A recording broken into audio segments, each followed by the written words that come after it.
Welcome back for chapters 11, 12, and 13. Chapter 11. One November evening, Anne was reading by the fire when Marilla put down her knitting and said, Miss Stacy was here this afternoon. She's organizing a class to study for the entrance exam to Queen's Academy in Charlottetown. Would you like to join the class, Anne, and train to become a teacher? Oh, Marilla! Anne jumped to her feet, and Marilla realized in a flash how tall she had become. I would love to! Anne and her friends were growing up and beginning to think of the future. Jane and Ruby both decided to join the Queen's class, and so did Gilbert Blythe. But Diana did not, and on the first afternoon that the Queen's class stayed after school, she walked home alone. Anne hid her face behind her book. Not for worlds would she have Gilbert see her tears. Anne's life was now very busy indeed. She spent her afternoons taking extra classes and evenings working by candlelight. When she was not studying, there were concerts and debates, skating parties and frolics. Then spring arrived with picnics, boat rides, and long walks in the woods with Diana. Before long it was June and the last day of school had come. Everything is changing, said Diana, as she and Anne walked home together for the last time. You're going away to Queen's, and I shall be left all alone. Maybe I won't pass the entrance exam, said Anne nervously. When I think of it, you can't imagine what a horrid, cold, fluttery feeling comes around my heart. The day of the exam soon came. As the papers were handed out, Anne felt for one dreadful moment just as frightened as when she had first come to Green Gables and found she wasn't wanted. But then her mind cleared, and she set to work. Afterward, the Avonlea students could do nothing but wait, until one evening when Anne saw Diana come flying through the woods, a newspaper fluttering in her hand. Anne, you've passed the exam! Cried Diana, and she ran into the kitchen. You came first! You and Gilbert together! Oh, I'm so proud! Anne snatched up the paper. It was true.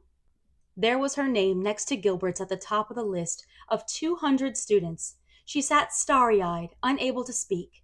I'm just dazzled, she said at last. I never dreamed of this. Matthew was gazing at the list delightedly. Well now, I always knew you could beat them all easy. You've done pretty well, Anne, said Marilla, blinking away the tears that showed just how proud she really was. Later that night, when Anne had gone to bed, Matthew and Marilla sat together by the kitchen fire. Reckon you're glad we kept her, Marilla? Matthew asked with a grin. It's not the first time I've been glad, retorted Marilla. You do like to rub things in, Matthew Cuthbert. Chapter 12. The next few weeks went by in a whirl of preparations, and all too soon it was time for Anne to say goodbye. How grown up you are, Anne, said Marilla with a sigh. You look quite as if you don't belong in Avonlea any more.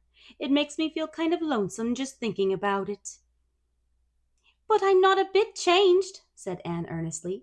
Wherever I go, I shall always be your Anne, who loves you and Matthew and dear Green Gables. She hugged them both with all her heart. When Anne arrived at Queen's, everything seemed strange and new. Instead of the friendly Avonlea classroom, she found herself in a big classroom with 50 other students who were strangers to her, except for the tall, brown-haired boy across the room. In spite of everything, she felt glad that she and Gilbert would be in the same class. That evening, as she sat alone in her new little bedroom, Anne thought longingly of Green Gables, the cozy kitchen, the orchard, the light from Diana's window shining through the trees. Matthew would be coming up the lane from the fields now, and Marilla would be looking out for him. A sob rose up in her throat. But Anne had little time to feel homesick. There was so much studying to do, and when she wasn't working, she was getting to know the others in her class. She quickly made many friends, but she often found herself watching Gilbert as he laughed with their classmates. She couldn't help thinking that it would be pleasant to be friends with him, too. He looks awfully determined, she thought. I suppose he's made up his mind to be the best student and win the gold medal. Anne hoped to have a chance at winning the gold medal herself. Then she heard about the English Literature Scholarship. The best student in that subject would win 4 years at Redmond College. Anne imagined how proud Matthew would be if she won, and was soon working harder than ever. The months flew by, winter passed, and spring returned. In Avonlea, Anne knew the Mayflowers would be blooming. But at Queen's, she could think of nothing but studying. and then, all too soon, of exams. Anne had worked as hard as she could, yet on the morning that exams results were to be posted, she felt horribly nervous. With her friends at her side, she hurried up the steps to find the hall full of students. They were carrying Gilbert on their shoulders, shouting, "Hurrah for Blythe, winner of the gold medal!" Anne felt sick with disappointment. She had failed and Gilbert had won. But then somebody called out, "Three cheers for Anne Shirley, winner of the scholarship!" All at once, Anne was at the center of an excited group. Everyone was laughing and congratulating her. She had passed the exam and gained her teacher's license. And better still, she had 4 years ahead of her at college. Amidst it all, she managed to whisper, "Oh, how pleased Matthew and Marilla will be." When Anne returned to Green Gables, the apple trees were in bloom and everything was fresh and golden. "Oh, Diana, it's so good to be back!" she exclaimed. "We have 3 months of glorious summer, and then, in September, I'll be going to college." The thought was a splendid one. Anne's future stretched out before her like a long road with all kinds of exciting possibilities on the horizon. "Jane and Ruby are both going to teach," Diana was saying. "Gilbert is going to teach, too, here at the school in Avonlea. His family can't afford to send him to college, so he's planning to earn his own way through." Anne felt surprised and dismayed. She assumed Gilbert would be going to college next year.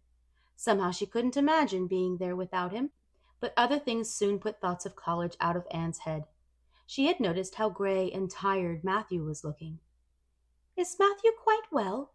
she whispered to Marilla. Marilla shook her head. "He's had some bad spells with his heart lately, but I think he'll pick up now that you're home. You always cheer him up. Now, you go and enjoy yourself." Anne went gladly into the sunshine to visit her beloved Avonlea places, the lake of shining waters, the orchard, the haunted wood. On her way home, she stopped to help Matthew bring in the cows from the pasture. He was walking slowly, his head bent. "You need to take things easier," she told him.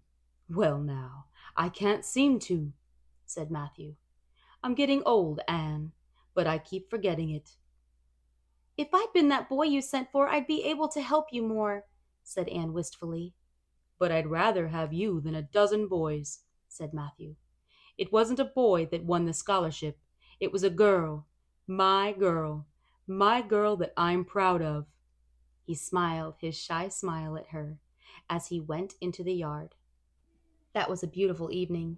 The blossoms were white in the moonshine, the frogs were singing in the marsh, and everything was calm and silvery. Anne would remember that peaceful night forever. Chapter 13. "Matthew, Matthew, what's the matter? Are you sick?" cried Marilla. Anne sprang forward, but she and Marilla were both too late. Before they could reach him, Matthew had fallen to the ground. Rachel came rushing over to find Anne and Marilla crouching at Matthew's side. Gently, she examined him, then looked at them both with tears in her eyes. "I don't think we can do anything for him." "You don't think? You can't think. Matthew is—" Anne could not say the dreadful word, but Rachel nodded. When the doctor came, he told him that Matthew's death had been quick and painless.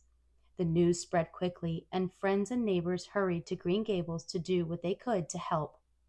At last, night came softly over the old house. The visitors had drifted away, and all was hushed. Diana offered to stay the night, but Anne wanted to be alone. She needed to be quite silent and still and try to understand that Matthew was gone. She couldn't cry. Instead, she felt a dull ache of sadness. As she lay in bed in the dark, she remembered Matthew smiling and saying, my girl that I'm proud of." Then the tears came. Marilla heard her crying and crept in to comfort her. "Stay with me and keep your arm around me," sobbed Anne. "Oh, Marilla, what will we do without him?" "We've got each other, Anne. I don't know what I'd do if you weren't here. I know I've been strict with you, but you mustn't think I didn't love you as well as Matthew did." Marilla hugged her tighter. "It's never been easy for me to say things out of my heart, but you've been my joy and my comfort ever since you came to Green Gables." Matthew's funeral took place a few days later. He was buried under the trees in the graveyard, and life in Avonlea began to go back to its ordinary ways. At first, Anne thought it was wrong that things could go on without Matthew. She felt sad that the sun still rose and that buds were opening in the garden. It doesn't seem right to find pleasure in things, she told to Rachel as she sat with her in the kitchen at Green Gables. Today, Diana said something funny, and I found myself laughing. I thought I would never laugh again. Matthew liked to hear you laugh, said Rachel. He wouldn't want you to shut your heart. After Rachel had gone home, Green Gables felt quiet and sad again. I have to go to town on business, Marilla told Anne. Can you manage while I'm away? There's all the baking to be done. Of course, said Anne. And don't worry, you needn't fear any mice in the pudding sauce. That made Marilla smile. What a girl you used to be for getting into scrapes. Remember the time you dyed your hair? Or when Gilbert Blythe had to fish you out of Barry's pond? What a nice young fellow he is. He reminds me of his father at the same age. We used to be good friends, you know. People called him my beau. Anne looked up with interest. Oh, Marilla, what happened? We had a quarrel. I wouldn't forgive him when he asked me to. I meant to after a while, but he never came back. She sighed. I wish I'd forgiven him when I had the chance. Later, Anne was in the kitchen finishing the baking when Marilla returned from town. Anne had never seen her look so grave before. I went to see our banker, said Marilla, sitting down heavily in a chair. I've decided to sell Green Gables. But Marilla, you can't mean it, gasped Anne. I don't know what else to do, said Marilla sadly. I can't manage the farm by myself, but I never thought I'd see the day when I had to sell our home. You mustn't sell Green Gables, Anne insisted. In that moment she made up her mind. I'm not going to college. I'll teach instead, and then I can stay here and help you. Gilbert Blythe has the Avonlea school, but I'm sure I could get the school at White Sands. The morning drive will be hard, but it's worth it if we can stay. Marilla stared at her. But I can't let you give up your ambitions for me. My dreams have changed, said Anne. I'm going to be a good teacher, and I can study at home. We'll be real cozy and happy here together. When word spread in Avonlea that Anne had given up the idea of going to college, there was a good deal of discussion. Some people thought she was foolish, but Rachel did not. In fact, in no time at all, she was hurrying up the lane with news. It's been decided. The trustees are giving you the Avonlea school. But I thought they had promised it to Gilbert, exclaimed Anne in surprise. So they did, but as soon as Gilbert heard about your decision, he told them they should offer you the job. He's going to teach at White Sands instead. It's real thoughtful of him. Anne was still thinking about what Gilbert had done that evening as she went to put flowers on Matthew's grave. When she left the graveyard, it was past sunset.